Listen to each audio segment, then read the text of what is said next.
그 누구도 예상치 못한 일이 벌어졌습니다. 단 72시간, 그 짧은 시간 안에 한 나라가 전 세계의 상식을 완전히 뒤바꿔버렸습니다. 캄보디아의 절망적인 현장으로 달려간 사람들. 그들은 특수부대도 전문 용병도 아니었습니다. 오직 대한민국이라는 한 글자로 뭉친 평범한 사람들이었습니다. 권력이 아닌 의지로, 무기 대신 신념으로 이 땅의 모든 불가능을 가능으로 만들어버린 그들. 순간 전 세계가 숨을 멈췄습니다. 그리고 지금 온 세계가 떨리는 목소리로 묻고 있습니다. 이것이 진짜 한국의 힘입니까? 도대체 한국은 어떤 나라입니까? 전 세계 강대국들의 시선을 한순간에 사로잡고 캄보디아 땅 한가운데 태극기의 위력을 각인시켜버린 우리 대한민국의 충격적 실화. 지금 바로 공개합니다. 그 전에 구독과 좋아요 버튼 한 번씩만 눌러주시면 더 좋은 영상 제작에 큰 힘이 됩니다. 그럼 바로 시작하겠습니다. 시체 냄새가 났습니다. 1일 동안 방치된 건물에서요. 구조팀들이 코를 막았죠. 너무 늦었다는 표정이었습니다. 저도 마찬가지였고요. 그 순간 무전기가 울렸습니다. 한국팀 진입 개시합니다. 저는 데이먼 하크입니다. 전 미군 정보사령부 중령이죠. 지금은 국제위기 대응 컨설턴트로 일하고 있습니다. 15년간 전 세계 분쟁지를 다니며 220건의 작전을 지휘했습니다. 성공도 있었고 실패도 있었죠. 하지만 이런 상황은 처음이었습니다. 캄보디아 북부 국경지대. 3일 전 이곳에서 89명의 외국인이 사라졌습니다. 미국인 23명, 영국인 17명, 일본인 12명, 그리고 한국인 15명이 포함되어 있었죠. 납치범들은 무장 게릴라였습니다. 요구사항은 간단했어요. 돈과 죄수 석방이었죠. 저는 사건 발생 18시간 후에 투입됐습니다. 국제기구 요청으로요. 제 임무는 명확했습니다. 상황 분석과 대응 방안 수립이었죠. 하지만 현실은 냉혹했습니다. 구출 가능성은 얼마나 됩니까? 각국 대표들이 물었습니다. 5% 미만입니다. 제가 답했죠. 회의실이 조용해졌습니다. 모두가 알고 있었어요. 이미 끝났다는 걸 말입니다. 미국은 군사작전 검토 중이라고 했습니다. 영국은 외교적 해결을 시도하겠다고 했죠. 일본은 유엔 안보리에 상정하겠다고 발표했습니다. 모두 시간이 필요하다는 뜻이었어요. 그런데 한국은 달랐습니다. 대한민국 팀이 독자적으로 대응하겠습니다. 한국 대사가 말했죠. 저는 고개를 들었습니다. 독자적으로요? 네. 자국민 보호가 우선입니다. 하지만 현지 상황이 너무 위험합니다. 게다가 시간도. 12시간 내에 대응팀을 구성하겠습니다. 저는 놀랐습니다. 12시간이라고요? 미국도 영국도 최소 48시간은 필요하다고 했는데 말입니다. 어떤 방식으로 하실 건가요? 민관 합동 대응팀입니다. 대사관, 군, 민간 구호기관이 함께 움직입니다. 저는 속으로 생각했습니다. 무모하다. 하지만 뭔가 다른 느낌이었어요. 그들의 눈빛에서 말입니다. 다음 날 새벽, 저는 현장으로 향했습니다. 상황을 직접 확인하기 위해서였죠. 그곳에서 저는 믿기 어려운 광경을 봤습니다. 한국팀이 이미 도착해 있었어요. 밤새 작업한 흔적이 곳곳에 보였습니다. 임시본부가 설치되어 있었고 통신망이 구축되어 있었죠. 언제 도착했습니까? 제가 물었습니다. 새벽 3시입니다. 팀장이 답했어요. 새벽 3시라고요? 저보다 6시간이나 빨랐습니다. 어떻게 이렇게 빨리 준비할 수 있었습니까? 준비는 이미 되어 있었습니다. 언제든 움직일 수 있게 말입니다. 저는 그때 깨달았습니다. 이들은 다르다는 걸 말입니다.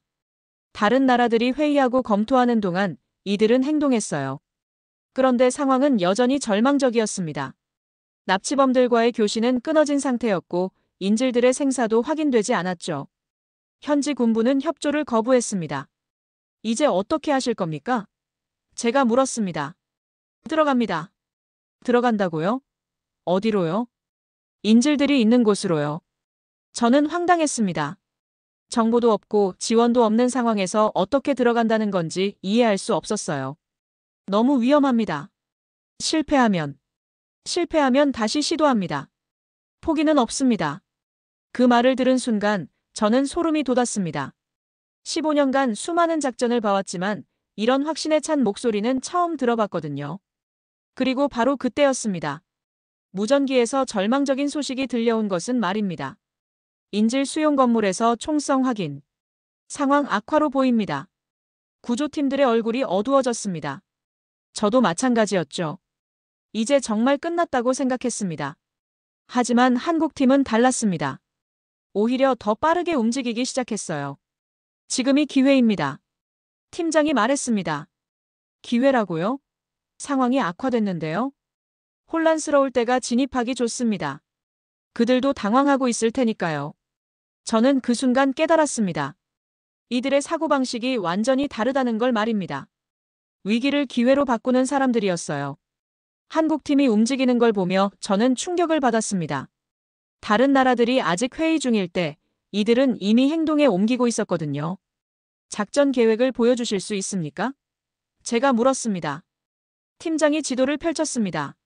상세한 표시들이 빼곡히 그려져 있었어요. 이걸 언제 만드셨습니까? 어젯밤부터 새벽까지요. 위성사진과 현지 정보를 종합했습니다. 어젯밤이라고요? 저는 놀랐습니다. 다른 팀들은 아직 기본 자료도 수집 못했는데 말입니다.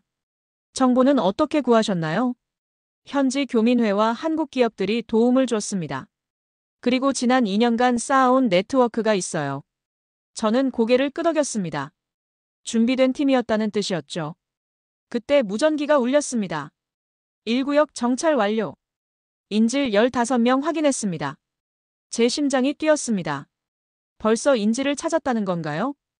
어떻게 이렇게 빨리? 3개 팀으로 나눠서 동시에 수색했습니다. 시간을 단축하기 위해서요. 저는 감탄했습니다. 효율적인 작전이었어요. 생존자 상태는 어떻습니까? 부상자 몇 명 있지만 대부분 무사합니다. 하지만 문제가 있어요. 무슨 문제죠? 감시가 너무 삼엄합니다. 무력으로 돌파하기엔 위험해요. 저는 고민에 빠졌습니다. 전형적인 딜레마였거든요.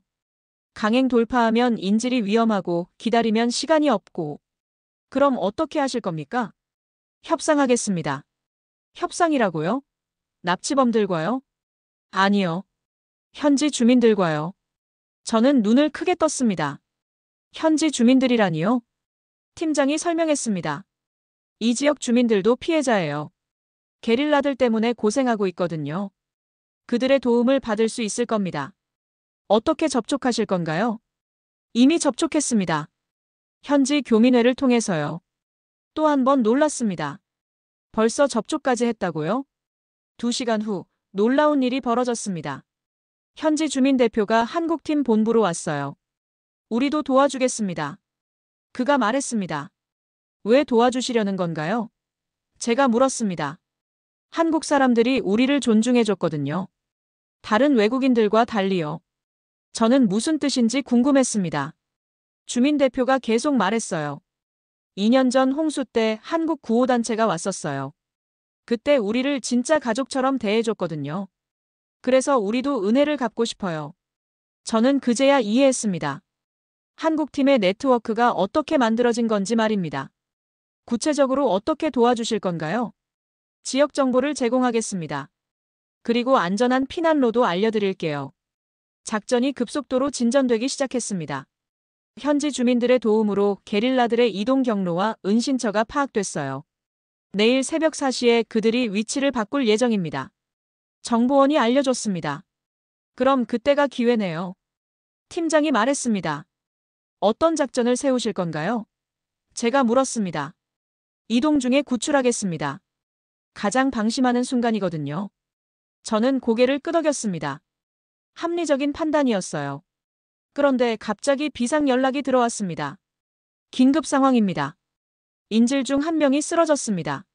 무슨 일입니까? 당뇨 환자인데 약이 떨어진 것 같습니다. 응급처치가 필요해요. 모든 계획이 흔들리는 순간이었습니다. 새벽까지 기다릴 수 없는 상황이 된 거죠. 어떻게 하시겠습니까? 제가 물었습니다. 팀장이 잠시 생각하더니 결단을 내렸습니다. 지금 들어갑니다. 지금이라고요? 너무 위험해요. 기다리면 사람이 죽습니다. 위험을 감수하더라도 구해야 해요. 저는 그 말을 들으며 가슴이 뭉클했습니다. 한 사람의 생명을 위해 모든 걸 걸겠다는 의지였거든요. 작전을 변경하겠습니다. 팀장이 선언했습니다. 어떻게요? 의료진을 먼저 투입하겠습니다. 치료가 우선이에요. 의료진만요? 너무 위험하지 않습니까? 한국군 특수부대 출신 의무병이 있어요. 충분히 가능합니다. 저는 또 한 번 놀랐습니다. 팀 구성이 얼마나 치밀한지 알 수 있었거든요. 1시간 후 기적 같은 소식이 들려왔습니다. 환자 응급처치 완료. 생명에는 지장 없습니다. 어떻게 들어갔습니까? 현지 의사로 위장했습니다. 주민들이 도와줬어요. 저는 감탄을 금할 수 없었습니다. 완벽한 팀워크였어요. 이제 어떻게 하실 겁니까? 원래 계획대로 새벽에 전면 구출을 진행하겠습니다. 그날 밤 저는 잠을 이룰 수 없었습니다. 내일 새벽에 벌어질 일이 궁금했거든요. 과연 성공할 수 있을까요? 새벽 3시 30분. 작전이 시작됐습니다. 저는 한국팀 지휘소에서 상황을 지켜보고 있었죠. 1팀 이동 시작합니다. 무전기에서 조용한 목소리가 들려왔습니다.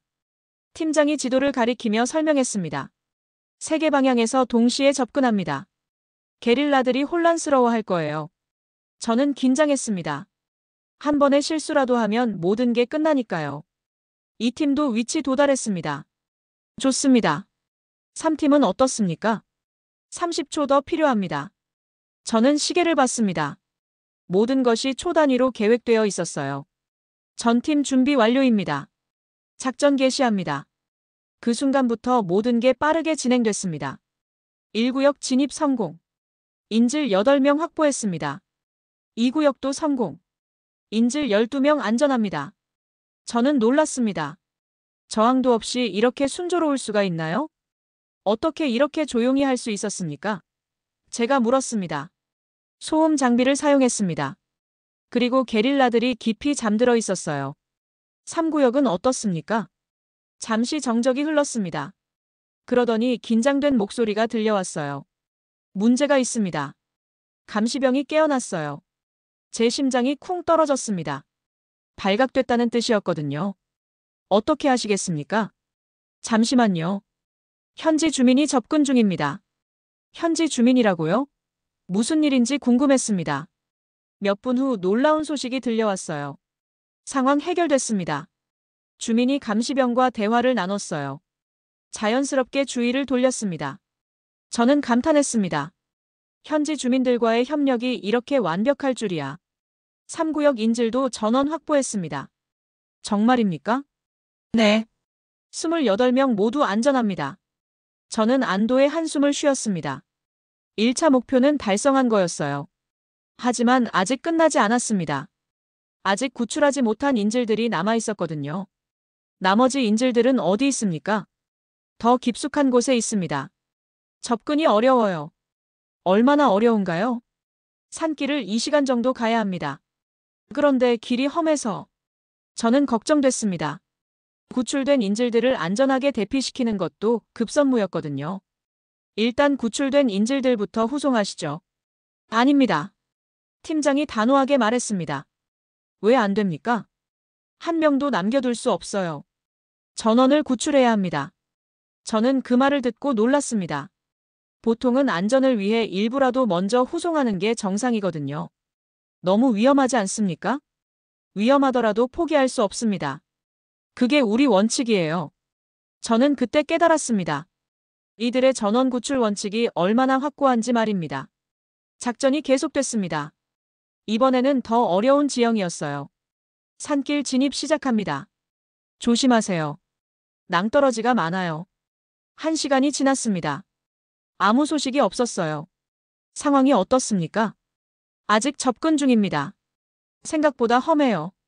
저는 초조해졌습니다. 시간이 너무 오래 걸리고 있었거든요. 그런데 갑자기 비상 상황이 벌어졌습니다. 추가 게릴라 부대가 접근 중입니다. 어디서요? 남쪽에서 20명 정도 오고 있어요. 이제 정말 위험한 상황이 됐습니다. 포위될 수도 있었거든요. 어떻게 하시겠습니까? 팀장이 빠르게 판단했습니다. 작전을 변경합니다. 속도를 높이겠어요. 어떻게요? 헬기를 요청하겠습니다. 헬기가 있습니까? 태국군의 협조를 요청했어요. 승인이 나왔습니다. 저는 또 한 번 놀랐습니다. 언제 그런 준비를 했는지 몰랐거든요. 30분 후 헬기 소리가 들려왔습니다. 헬기 도착했습니다. 착륙 준비 중이에요. 인질들은 어떻습니까? 전원 확보했습니다. 지금 헬기로 이동 중이에요. 드디어 성공의 순간이었습니다. 정말 전원 구출했습니까? 네. 89명 모두 안전합니다. 저는 믿을 수 없었습니다. 불가능해 보였던 일이 현실이 됐거든요. 헬기가 떠오르는 걸 보며 저는 가슴이 뭉클했습니다. 한국팀이 해낸 거였어요. 어떻게 이런 기적을 만들어낼 수 있었습니까?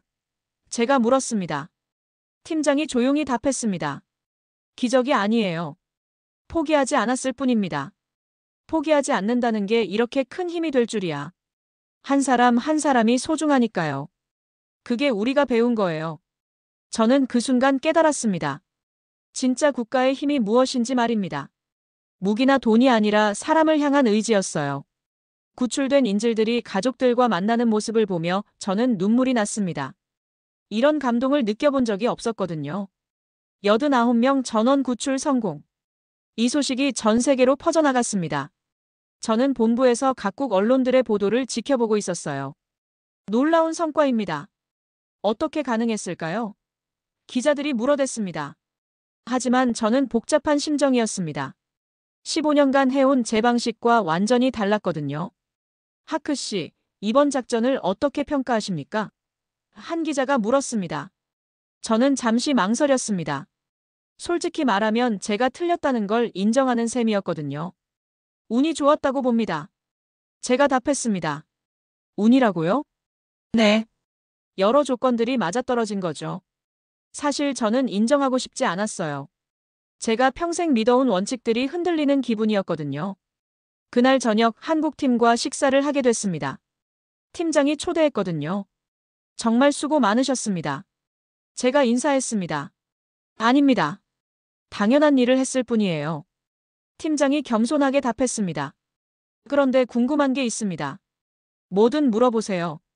왜 그렇게 위험을 감수하면서까지 전원 구출에 집착하셨나요? 팀장이 잠시 생각하더니 대답했습니다. 집착이 아니에요. 책임감이죠. 책임감이라고요? 네. 우리 국민 한 명 한 명이 소중하거든요. 저는 고개를 갸우뚱했습니다. 하지만 현실적으로 100% 성공은 불가능하죠. 그렇게 생각하면 처음부터 포기하게 돼요. 하지만 위험 대비 효과를 고려해야 하지 않나요? 팀장이 조용히 말했습니다. 사람의 생명을 효과로 계산할 수 있을까요? 저는 할 말이 없었습니다. 제가 평생 해온 게 바로 그런 계산이었거든요. 실패할 확률이 높으면 시도하지 않는 게 맞지 않나요?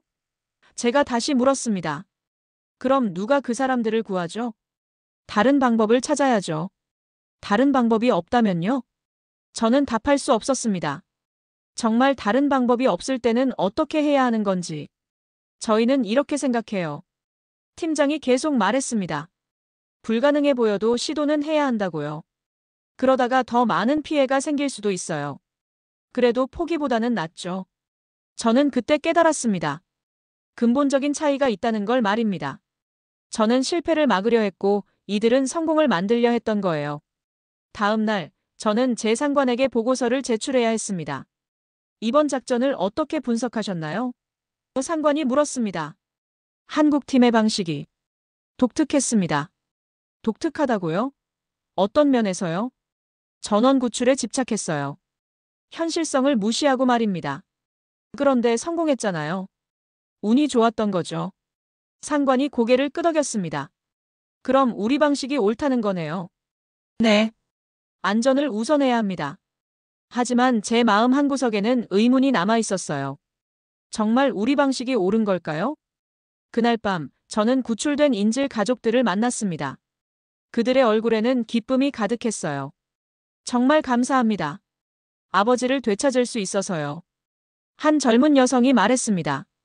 한국팀 덕분이죠. 제가 답했습니다.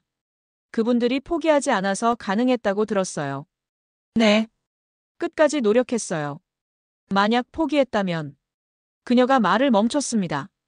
저는 그 말을 듣고 가슴이 아팠습니다. 만약 제 방식대로 했다면 이 가족은 아버지를 잃었을 거예요. 호텔로 돌아와서 저는 곰곰 생각해 봤습니다. 제가 지금까지 해온 방식이 정말 옳은 건지. 15년 전 중동에서 있었던 일이 떠올랐습니다. 그때도 인질 구출 작전이었어요. 저는 위험하다며 한 사람을 포기했었죠. 전체를 위한 선택이라고 합리화했었습니다. 하지만 그 한 사람의 가족은 어떤 심정이었을까요? 저는 한 번도 생각해 본 적이 없었어요. 다음 날 아침, 저는 한국팀 본부를 다시 찾았습니다. 어떻게 오셨어요? 팀장이 반갑게 맞아줬습니다. 질문이 하나 더 있어서요. 뭐든 말씀하세요. 만약 정말 불가능한 상황이라면 어떻게 하시겠어요? 팀장이 진지하게 답했습니다. 그래도 끝까지 시도해 볼 거예요. 설령 실패할 게 뻔해도요? 네. 최소한 우리는 최선을 다했다고 말할 수 있으니까요. 저는 그 말을 듣고 뭔가 알 것 같았습니다. 결과보다 과정이 중요하다는 걸 말이에요. 그런데 왜 갑자기 이런 질문을 하시나요? 팀장이 물었습니다. 제 생각을 정리하고 있어서요. 어떤 생각이요? 저는 잠시 망설이다가 솔직하게 말했습니다. 제가 틀렸을 수도 있겠다는 생각 말입니다. 제가 틀렸을 수도 있다는 생각. 이 말을 꺼내고 나니 마음이 한결 가벼워졌습니다. 팀장이 조용히 말했습니다. 틀렸다는 게 아니라 다른 방법이 있다는 거죠. 다른 방법이라고요? 네. 같은 목표라도 접근 방식이 다를 수 있어요. 저는 고개를 끄덕였습니다. 맞는 말이었어요. 그때 한 팀원이 다가왔습니다. 팀장님, 귀국 준비 다 됐습니다. 벌써 떠나시는 건가요? 제가 물었습니다. 네. 임무가 끝났으니까요. 조금 더 계시면 안 될까요? 배우고 싶은 게 많아서요. 팀장이 웃으며 답했습니다. 언제든 한국에 오세요. 환영합니다. 정말 가도 될까요? 당연하죠. 서로 배우는 게 중요해요. 저는 그때 결심했습니다. 한국에 가서 직접 보고 배우겠다고 말이에요. 공항에서 한국팀을 배웅하며 저는 감사 인사를 드렸습니다. 정말 많이 배웠습니다. 저희도 좋은 경험이었어요. 팀장이 답했습니다. 특히 무엇을 배우셨나요? 포기하지 않는다는 것의 의미를 배웠습니다. 그게 가장 중요한 거예요. 비행기가 떠나는 걸 보며 저는 새로운 각오를 다졌습니다. 제 방식을 바꿔보겠다고 말이에요. 3개월 후, 저는 서울에 있었습니다. 한국의 위기 관리 시스템을 직접 보러 온 거였어요. 어서 오세요. 한국 정부 관계자가 맞아줬습니다. 초대해 주셔서 감사합니다. 캄보디아에서 함께 일한 인연이니까요. 저는 며칠 동안 여러 기관을 둘러봤습니다. 국가위기관리센터, 해외교민보호 시스템, 민관협력 네트워크까지요. 정말 체계적이네요. 제가 감탄했습니다. 오랜 시간 준비해온 결과예요. 담당자가 설명했습니다. 언제부터 이런 시스템을 만드셨나요? 10년 전쯤부터요. 해외에 나간 우리 국민들을 보호해야 한다는 공감대가 생겼거든요. 저는 놀랐습니다. 10년이나 준비해온 거였다니요. 가장 중요한 원칙이 뭔가요? 한 사람도 포기하지 않는다는 것입니다. 또 그 말이었습니다. 캄보디아에서도 들었던 말이에요. 실제로 가능한가요? 항상 성공할 수는 없을 텐데요. 성공률이 100%는 아니에요. 하지만 시도율은 100%예요. 저는 그 차이를 이해했습니다. 결과보다 노력이 중요하다는 뜻이었거든요. 국민들도 이런 정책을 지지하나요? 대부분 지지해요. 자신들도 언젠가 도움을 받을 수 있다고 생각하거든요. 저는 고개를 끄덕였습니다. 신뢰가 바탕이 된 정책이었어요. 그날 저녁 캄보디아에서 만났던 팀장과 다시 만났습니다. 한국은 어떠세요? 그가 물었습니다. 정말 인상 깊어요. 시스템이 잘 되어 있네요. 시스템도 중요하지만 마음가짐이 더 중요해요. 마음가짐이라고요? 네. 포기하지 않겠다는 의지 말이에요. 저는 캄보디아에서 본 것들이 떠올랐습니다. 위험을 무릅쓰고 들어간 의료진, 밤새 작업한 팀원들, 끝까지 포기하지 않았던 모습들이요.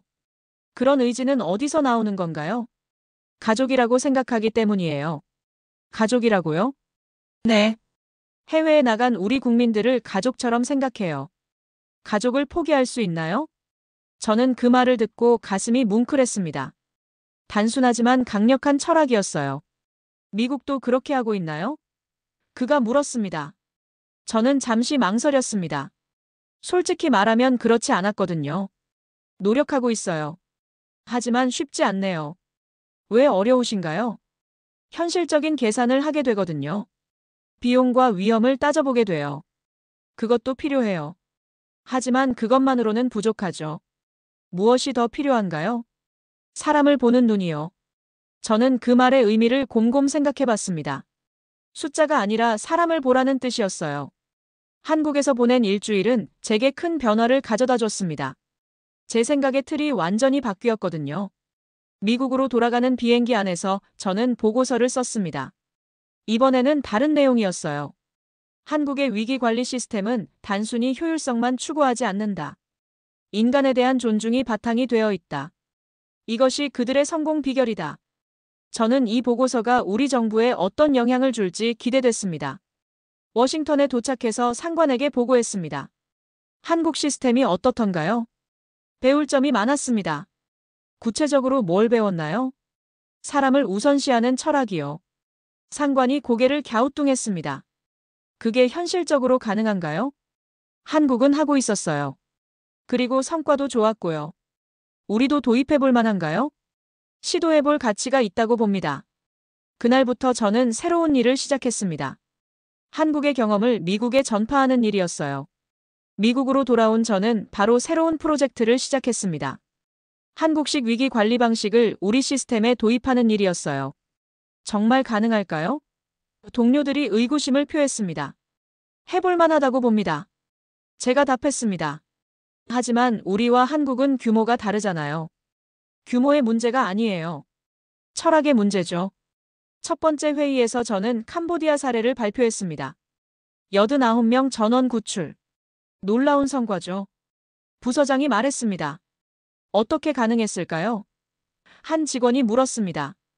포기하지 않았기 때문입니다. 그게 다인가요? 아니요. 철저한 준비도 있었어요. 하지만 가장 중요한 건 의지였습니다. 회의실이 조용해졌습니다. 모두들 생각에 잠긴 것 같았어요. 구체적으로 어떤 걸 바꿔야 할까요? 부서장이 물었습니다. 우선 마음가짐부터 바꿔야 해요. 마음가짐이라고요? 네. 해외 국민을 가족처럼 생각하는 거예요. 가족이라. 한 직원이 중얼거렸습니다. 지금까지 우리는 숫자로 계산했어요. 비용 대비 효과를 따졌죠. 그게 잘못된 건가요? 잘못됐다는 게 아니라 부족하다는 거예요. 사람을 봐야 해요. 3개월 후 테스트할 기회가 왔습니다. 남미에서 미국인 관광객들이 실종됐거든요. 이번에 새 방식을 적용해보죠. 제가 제안했습니다. 위험하지 않을까요? 동료가 걱정했습니다. 한번 시도해봐야죠. 저는 한국에서 배운 방식을 적용했습니다. 현지 네트워크를 활용하고 민관 협력을 강화했어요. 현지 교민회에 도움을 요청하겠습니다. 제가 말했습니다. 교민회요? 그런 적이 있었나요? 한국은 그렇게 해요. 효과적이더군요. 처음엔 어색했지만 점차 호응이 나왔습니다. 정보 수집이 빨라졌네요. 한 직원이 말했습니다. 현지 사정을 잘 아는 사람들이니까요. 그리고 비용도 절약되고요. 48시간 만에 실종자들을 찾을 수 있었습니다. 예상보다 훨씬 빨랐어요. 어떻게 이렇게 빨리 찾았을까요? 상관이 놀라워했습니다. 현지 협력자들 덕분이에요. 그리고 포기하지 않았고요. 정말 한국 방식이 효과적이군요. 그 성공 이후로 분위기가 바뀌었습니다. 동료들이 관심을 보이기 시작했어요. 한국에서 또 뭘 배웠나요? 한 직원이 물었습니다. 신속한 의사결정이요. 회의보다 행동을 우선해요. 구체적으로 어떻게요? 현장 지휘관에게 권한을 많이 줘요. 그래서 빠르게 대응할 수 있어요. 우리도 그렇게 할 수 있을까요? 시스템을 바꿔야죠. 하지만 가능해요. 6개월 후 더 큰 사건이 벌어졌습니다. 중동에서 테러가 발생했고 미국인들이 인질로 잡혔어요. 이번엔 정말 어려워 보이는데요. 동료가 걱정했습니다. 어렵다고 포기할 수는 없죠. 저는 한국 팀장에게 조언을 구했습니다. 화상통화로 만났어요. 어떻게 접근하면 좋을까요? 제가 물었습니다. 현지 상황을 정확히 파악하는 게 먼저예요. 그가 답했습니다. 정보가 부족해서 어려워요. 시간을 들여서라도 정확한 정보를 모으세요. 성급하면 실패해요. 네. 그렇게 하겠습니다. 그리고 절대 포기하지 마세요. 희망을 잃으면 끝이에요. 저는 그의 조언을 마음에 새겼습니다. 작전은 2주 동안 계속됐습니다. 여러 번 위기가 있었지만 포기하지 않았어요. 상황이 악화되고 있어요. 현장팀이 보고했습니다. 그래도 계속하세요. 제가 답했습니다. 너무 위험해요. 한국팀이라면 어떻게 했을까요? 저는 스스로에게 물었습니다. 결국 성공했습니다. 인질 12명을 모두 구출했어요. 정말 기적이에요. 동료들이 축하했습니다. 기적이 아니라 의지의 결과예요. 제가 답했습니다. 한국에서 배운 게 정말 도움이 됐네요. 네.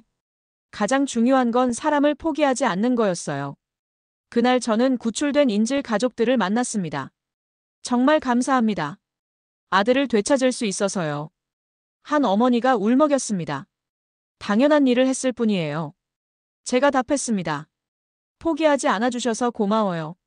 저는 그 말을 들으며 가슴이 뭉클했습니다. 한국에서 배운 게 정말 의미 있는 일이었구나 싶었어요. 그날 밤 저는 한국 팀장에게 감사 메시지를 보냈습니다. 정말 고맙습니다. 많이 배웠어요. 축하해요. 잘하셨어요. 그가 답장을 보냈습니다. 이제 저도 조금은 이해한 것 같아요. 뭘 이해하셨나요? 국가가 국민을 지킨다는 게 무슨 의미인지요. 성공 사례가 쌓이면서 저는 미국 정부 내에서 주목받기 시작했습니다. 한국식 위기 관리 방식을 도입한 전문가로 알려졌거든요.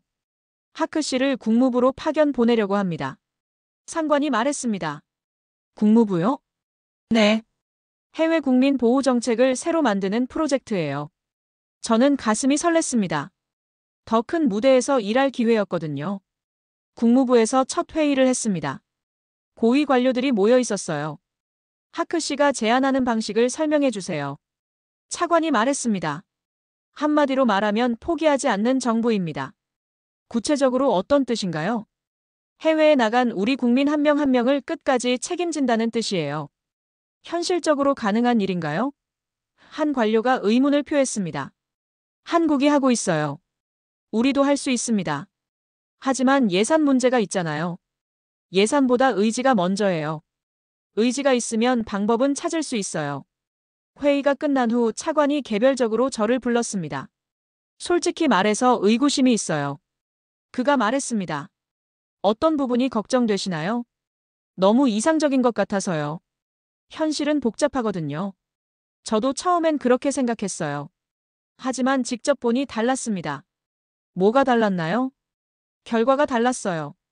포기하지 않으니까 성공률이 높아졌어요. 차관이 고개를 끄덕였습니다. 6개월 시범 운영을 해보죠. 그렇게 새로운 프로젝트가 시작됐습니다.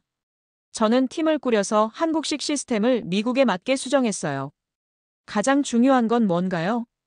팀원들이 물었습니다. 마음가짐이에요. 해외 국민을 가족처럼 생각하는 거죠. 쉽지 않을 것 같은데요. 처음엔 어색해도 익숙해질 거예요. 3개월 후 아프리카에서 큰 사건이 터졌습니다. 내전이 발생했고 미국인 200명이 고립됐어요. 이번이 진짜 테스트네요. 팀원이 말했습니다. 그렇죠. 성공해야 해요. 저는 한국에서 배운 모든 것을 적용했습니다. 현지 네트워크 활용, 민관 협력, 신속한 의사결정까지요. 현지 교민회와 연락됐나요? 제가 물었습니다. 네. 협조하겠다고 해요. 좋아요. 현지 상황을 정확히 파악해보죠. 대사관에서도 도움을 주겠다고 합니다. 24시간 만에 구출 계획이 세워졌습니다. 예전보다 훨씬 빨랐어요. 정말 이렇게 빨리 할 수 있나요? 국무부에서 연락이 왔습니다. 한국은 더 빨라요. 12시간 만에 움직이거든요. 놀랍네요. 준비가 되어 있으면 가능해요. 구출 작전이 시작됐습니다. 3일 동안 긴박한 상황이 계속됐어요. 1차 대피 완료. 50명 안전 확보했습니다. 현장팀이 보고했습니다. 좋아요. 나머지는 어떻게 되나요? 접근이 어려워요. 전투가 격화됐거든요. 포기할 수는 없어요. 다른 방법을 찾아보죠. 저는 한국 팀장에게 긴급 연락을 했습니다. 어려운 상황에 빠졌어요. 조언 좀 해주세요. 어떤 상황인가요? 상황을 설명하자 그가 답했습니다. 우회로를 찾아보세요. 정면 돌파만이 능사는 아니에요. 우회로요? 네. 다른 나라 대사관과 협력해보는 건 어때요? 좋은 아이디어네요. 저는 즉시 다른 나라 대사관들의 협조를 요청했습니다. 프랑스와 영국이 도움을 주겠다고 했어요. 함께 움직이면 더 안전할 거예요. 프랑스 대사가 말했습니다. 감사합니다. 큰 도움이 될 것 같아요. 국제 공조작전이 시작됐습니다. 한국에서 배운 협력 정신을 실제로 적용한 거였어요. 2일 후 기적 같은 소식이 들려왔습니다. 전원 구출 완료. 200명 모두 안전합니다. 정말입니까? 네. 한 명의 사상자도 없어요. 저는 그 순간 눈물이 났습니다.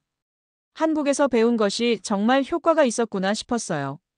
구출된 국민들이 본국으로 돌아오는 모습을 보며 저는 뿌듯함을 느꼈습니다. 정말 포기하지 않아주셔서 고마워요. 한 할아버지가 제 손을 꼭 잡았습니다. 당연한 일을 했을 뿐이에요. 아니에요. 예전 같았으면 포기했을 거예요. 이제는 달라요. 우리도 바뀌었거든요. 그날 저녁 기자회견이 열렸습니다. 이번 성공의 비결이 뭐라고 보세요? 기자가 물었습니다. 포기하지 않는 의지입니다. 구체적으로 뭐가 달랐나요? 한국에서 배운 것들을 적용했어요. 사람을 우선시하는 철학 말이에요. 한국이 롤모델이 된 건가요? 네. 정말 많이 배웠어요. 기자회견이 끝난 후 저는 한국 팀장에게 감사 인사를 전했습니다. 정말 고맙습니다. 선생님 덕분이에요. 축하해요. 정말 잘하셨어요. 이제 저도 조금은 자신이 생겨요. 자신감이 가장 중요해요. 사람을 구하는 일이니까요. 그날 밤 저는 일기를 썼습니다. 오늘 200명의 생명을 구했다. 한국에서 배운 철학 덕분이다. 포기하지 않으면 기적이 일어난다는 걸 다시 한번 확인했다. 이제 저는 확신했습니다. 한국의 방식이 옳다는 걸 말이에요. 아프리카 구출 작전 성공 이후 저는 완전히 다른 사람이 됐습니다. 15년간 믿어왔던 제 방식을 완전히 바꾼 거였어요. 1년 후 저에게 특별한 제안이 들어왔습니다. 유엔에서 강연 요청이 왔어요. 상관이 말했습니다. 유엔에서요? 네. 한국식 위기 관리에 대해 발표해달라고 하네요. 저는 가슴이 뛰었습니다. 세계 무대에서 한국의 우수성을 알릴 기회였거든요. 유엔 본부에 도착해보니 각국 대표들이 모여 있었습니다. 저는 캄보디아에서 겪었던 일들을 차근차근 설명했습니다. 89명 전원 구출. 정말 놀라운 성과네요. 독일 대표가 말했습니다. 어떻게 가능했을까요? 프랑스 대표가 물었습니다. 한 사람도 포기하지 않겠다는 의지 때문이었어요. 그런 의지는 어디서 나오는 건가요? 국민을 가족처럼 생각하기 때문이죠. 회의장이 조용해졌습니다. 모두들 깊이 생각하는 것 같았어요. 강연이 끝난 후 여러 나라에서 협력 요청이 들어왔습니다. 한국의 우수한 시스템이 전 세계로 퍼져나가는 거였어요. 2년이 지났습니다. 이제 저는 국제적으로 유명한 위기 관리 전문가가 됐어요. 박사학위도 받았거든요. 논문 제목은 한국형 위기 관리 시스템의 우수성이었어요. 어느 날 한국 정부에서 연락이 왔습니다. 한국에서 국제학술대회를 여는데 기조연설을 해주실 수 있나요? 물론이죠. 기꺼이 하겠습니다. 서울에 다시 온 것은 3년 만이었습니다. 도시가 더욱 발전해 있었어요. 학술대회 당일 저는 기조연설을 했습니다. 한국은 저에게 새로운 철학을 가르쳐 줬습니다. 제가 말했습니다. 국가의 진정한 힘은 무기가 아니라 국민을 향한 사랑이라는 것을 배웠어요. 박수가 터져나왔습니다. 한국의 한 사람도 포기하지 않는다는 정신이 전 세계의 모범이 되길 바랍니다. 더 큰 박수가 이어졌습니다. 강연이 끝난 후 각국 대표들이 저에게 몰려왔습니다. 정말 감동적이었어요. 스웨덴 대표가 말했습니다. 우리도 한국처럼 하고 싶어요. 네덜란드 대표가 답했습니다.